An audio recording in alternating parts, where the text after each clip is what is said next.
Hai sedulur, kali ini saya berada di makam Sunan Bromo yang berada di Boja, Desa Bebengan, Kabupaten Kendal. Kita akan cari tahu tentang sejarah makam Sunan Bromo. Bersama Semarang Underground, let's go, ikutin saya.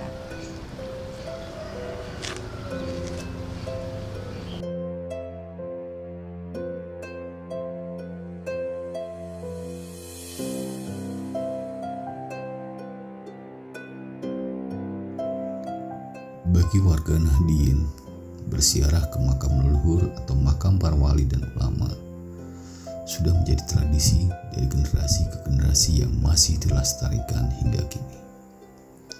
Selain bertujuan ingat kematian dan mendoakan yang diziarahi, berziarah juga dapat digunakan untuk mengenang teladan dan mengikuti amal sosok yang dimakamkan tersebut. Maka tidak heran jika beberapa tempat atau makam-makam tokoh wali atau ulama ramai akan kunjungan para peziarah.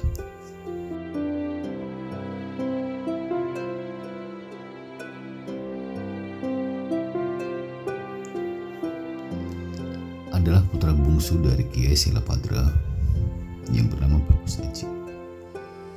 Bersama ketiga adiknya, Bagus Haji mendapatkan amanah dari sang ayah untuk mengislamkan Ki Hajar Buntet yang merupakan tokoh Hindu yang pada masa itu memiliki ilmu kanuragan yang tanpa tanding. Para wali Songo dan Sunan Kasepuhan Cirebon mengutus Kiai Silapadra untuk mengislamkan Ki Hajar Buntet dan Ki Hajar Bogorowo yang saat itu berada di Banyu Ambarawa. Setelah menempuh perjalanan selama 6 bulan lamanya, Bagus Haji tiba di Banyu dan bertemu dengan Ki Hajar Buntet setelah sebelumnya berhasil mengislamkan Ki Hajar Bogorowo bersama pengikutnya. Kini Bagus Haji setelah melalui pertarungan sengit berhasil pula membuat Ki Hajar Buntet untuk mengucapkan 2 kalimat syahadat. Alhamdulillah, setelah memeluk agama Islam, Ki Hajar Buntet mendirikan padepokan di lereng Gunung Ungaran.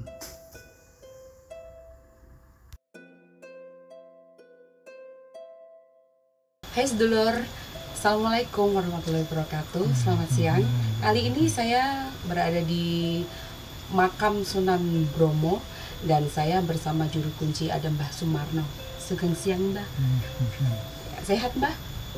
Alhamdulillah ya. Kali ini saya akan bertanya-tanya tentang sejarah adanya makam Sunan Bromo dan perjalanan Sunan Bromo. Kenapa bisa sampai Kendal atau daerah Boja atau Kendal tepatnya di sini Mbah? Boja. Kita akan tanya-tanya seputar tentang makam Sunan Bromo kepada Mbah Sumarno. Mbah, saya mau tanya tentang makam yang ada di belakang kita, makam Sunan Bromo. Sejarahnya Sunan Bromo bisa sampai ke Boja, bagaimana ceritanya? Dulu ceritanya begini, Sunan Bromo itu sampai Boja itu dari Cirebon. Dari Cirebon. Tapi Sunan Bromo itu bukan Cirebon, asal usulnya bukan Cirebon. Dari Cirebon mungkin hijrah. Setelah di sana sama ayahnya, sama adik-adiknya, terus sampai Boja itu diperintah sama Wali Songo untuk mengislamkan Hajar Buntet yang ada di Banyu. Oh, di Banyu Biru. Ambarawa ya. Setelah itu adiknya keduanya itu berangkat, Pangeran Kartanadi sama Pangeran Abinowo. Pangeran Kartanadi dan Pangeran Abinowo. Nah, setelah itu sudah berbulan-bulan kok tidak pulang. Terus Sunan Bromo itu suruh musul adiknya. Nah, terus Sunan Bromo berangkat musul sampai Banyu Biru. Setelah itu sudah sampai di sana sudah rampung. Nah, terus Sunan Bromo sampai sana sudah rampung, terus pulang sama-sama ketiganya itu. Ketiganya pulang, terus Sunan Bromo mandek di sini buat padepokan di. Oh, di padepokan sini yang ada di depan ya. Ini kan bisa Depok. Nah, terus mau balik sana, sini ada sungai. Ada sungai. Ada sungai baru rob itu banjir. Meluap sungainya ya sehingga terjadi banjir bisa terus. Jalan sana.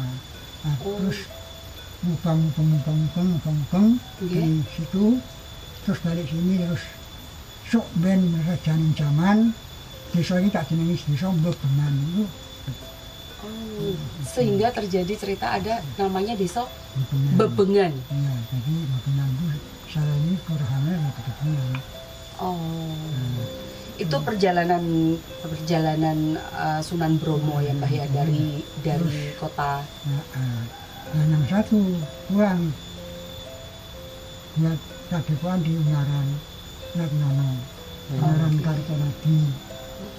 Terus yang satu adiknya di Kuncen Pegandon Tenggal, Pangeran Abinowo. Jadi mereka bertiga akhirnya terpisah, bisa. Terus ini itu dulunya untuk ritual apa ya? Kalau untuk sumpah-sumpah. Kalau sumpah-sumpah ritual itu. Untuk sumpah. Sumpah itu tempat ini ya, Mbah? Iya. Ya bukan orang sini itu? saja, bukan orang sini saja, orang mana saja kalau dari ada banyak persoalan tidak bisa diselesaikan itu ayo sumpah nih Depok. Itu sumpah. Oke, pemirsa, sedulur semua, jadi tempat makam ini dijadikan tempat keramat untuk melakukan sumpah. Misalkan tapi kita kalau sekarang itu kalau ada orang sumpah itu saya tidak rela. Iya. Karena apa? Karena orang sumpah itu kadang-kadang hanya izin sama teman. Iya. Disalahgunakan lah Mbak ya istilahnya ya. Ayo sumpah-sumpah, ini aku sumpah. Padahal salah-salah. Padahal sebenarnya tidak untuk itu tujuannya ya Mbak ya.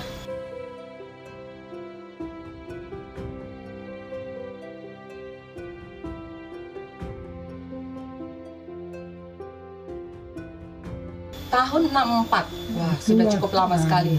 Tahun 64 itu ada yang masih saudara sendiri itu keluar sekolah dalang itu mau dalang di sini. Nah, terus mau mencoba pakai sinden. Terus pakai sinden itu ya ada warnanya, ada namanya. Karena apa? Jam 12 malam itu ayah saya itu sudah semaput. Oh, sudah pingsan? Ya. Terus sinden suruh berhenti. Terus pagi itu orang nonton itu ada yang seperti gila itu. Kesurupan, seperti kesurupan atau gila. Anak muda satu, bebengan satu. Itu yang kesurupan itu perempuan? Laki-laki. Oh, laki-laki. Itu enggak kesurupan, terus langsung enggak ada kok. Langsung meninggal. Jadi rentetan terus dalangnya itu, dalang di sini pertama sampai ajalnya tidak pernah mendalang. Tidak pernah mendalang lagi? Tidak pernah. Berarti terakhir karirnya dia mendalang ya Mbah ya? Terakhir kali. Bilang sama saya, Mas, memang benar ya? Benar. Kok apa di tradisi dilanggar itu mesti ada. Iya, aku ada risikonya. Bener kok soalnya tradisi kok dilanggar. Jadi kenapa alasannya sedulur setiap kali bulan apa tadi Apit ya Mbah? Bulan Apit selalu diadakan wayangan di sini dan tidak memakai sinden? Itu dulunya itu kan di sini kan Sunan Bromo itu kan menyebar agama itu. Penyebar agama Islam. Kalau dulu itu kalau kan orang-orang itu kan enggak mengajukan kalau ada gamelan. Iya. Itu kan tidak diundang kan sudah datang. Nah, terus dia dakwah. Jadi perantaranya lewat lewat itu lewat acara gamelan di sini atau wayangan. Di tengah-tengah acara wayangan itu Sunan Bromo menyebarkan agama Islam.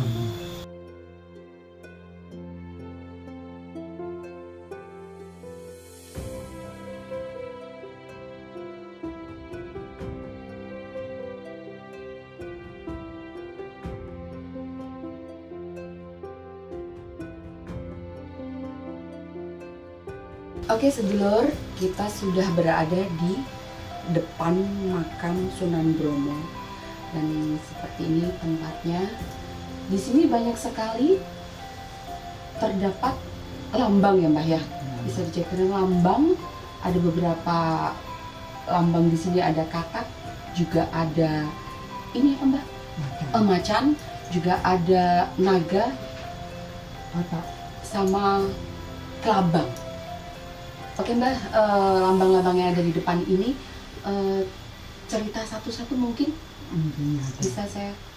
Macan itu. Iya, kenapa Mbah ada lambang tersebut?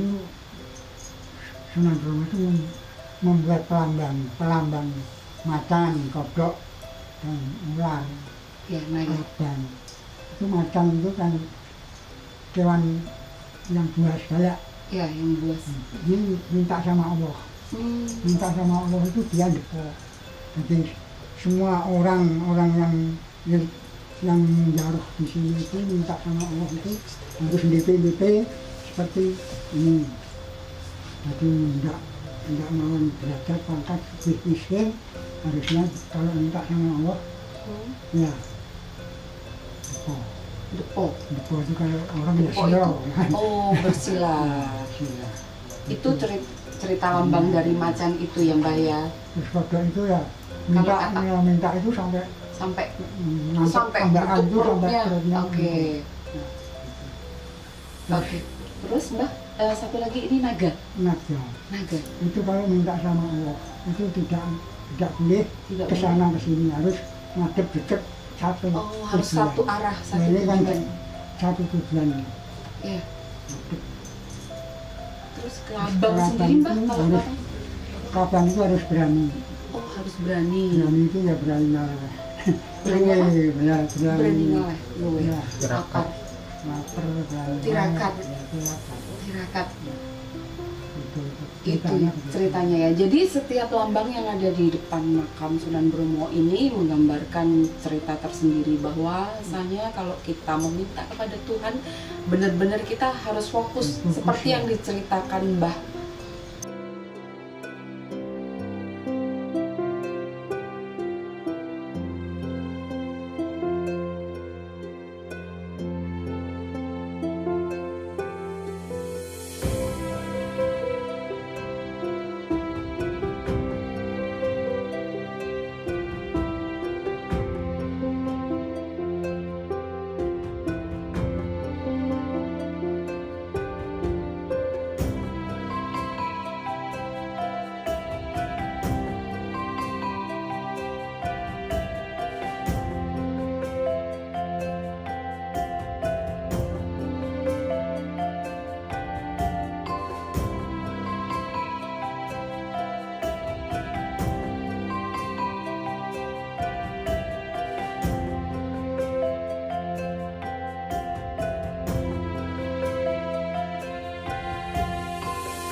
Kemudian setelah dirasa cukup dan semua baik-baik saja, Bagus Haji memutuskan untuk kembali ke Kasepuhan Cirebon.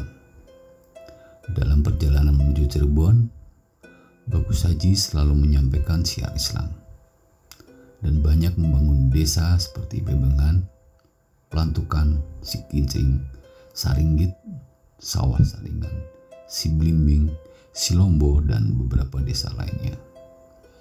Desa Bebengan adalah desa pertama yang dibangun oleh Bagus Haji dengan izin Allah Subhanahu wa Ta'ala.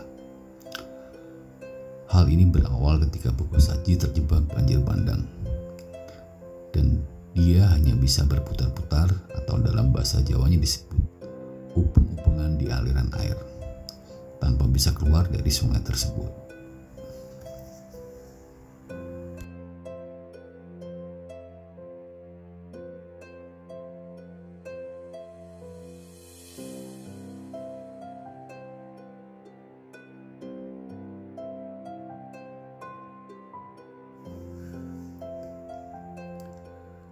Karena merasa nyaman di desa Bebengan, Bagus Haji memutuskan untuk tinggal di desa tersebut. Selain melaksanakan syiar Islam di Bebengan dan juga di desa sekitarnya, Bagus Haji juga mengajarkan kepada masyarakat pada masa itu untuk bertani, berkebun, berternak, sampai dengan ilmu dagang, sehingga perekonomian warga Bebengan menjadi lebih baik.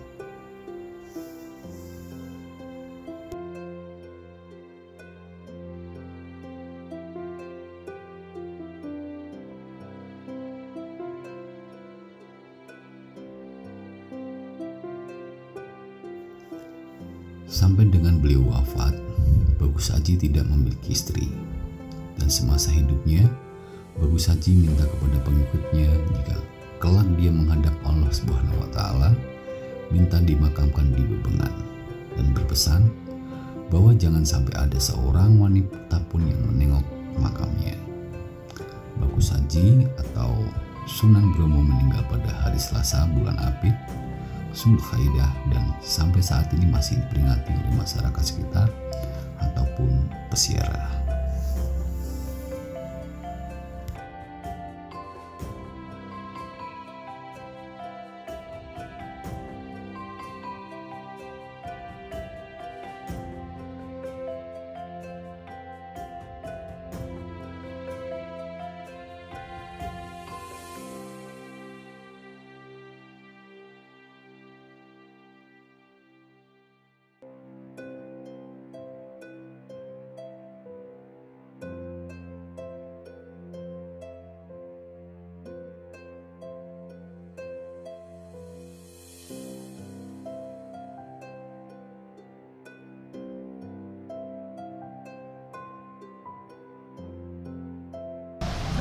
Oke, sedulur, itu tadi obrolan saya bersama Mbah Marno pada siang hari ini. Terima kasih Mbah Marno sudah memberikan begitu banyak informasi tentang makam Sunan Bromo. Harapan Mbah Marno sendiri ke depan? Ya, mudah-mudahan pemerintah itu mengertilah adanya untuk menambahkan Sunan Bromo, karena makam Sunan Bromo ini institut sejarah. Secara apa sih? Penjara-penjara dari mana saja sampai datang kemari. Iya, harapan Mbah Marno sendiri seperti itu, saudara semua. Semoga dari peran pemerintah Kabupaten Daerah Kendal bisa lebih memperhatikan tempat makam Sunan Bromo tersebut, ya, biar bisa menjadi lebih maju lagi untuk dikunjungi dari pengunjung dari segala penjuru seluruh Nusantara atau Indonesia yang berkunjung di sini. Oke, sedulur, bersama saya Vivi Aurel, semoga video ini bermanfaat dan bisa menambah wawasan yang positif untuk Anda semuanya. Dan sekali lagi, jangan lupa subscribe dan like bila Anda suka dengan video kita. Bersama saya Vivi Aurel, Assalamualaikum warahmatullahi wabarakatuh. Terima kasih Mbah Marno.